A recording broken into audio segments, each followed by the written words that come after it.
सदा विमुक्तिसाधकं कलाधरावतं सतं विलासि लोकरक्षकम्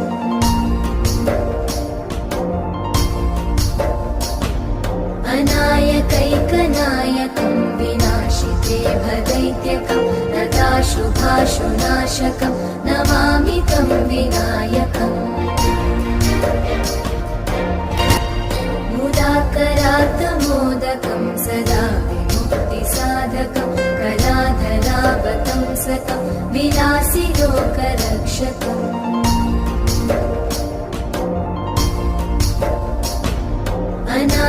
अनायकैकनायकं विनाशिते भदैत्यकं नताशुभाशुनाशकं नमामि तं विनायकम्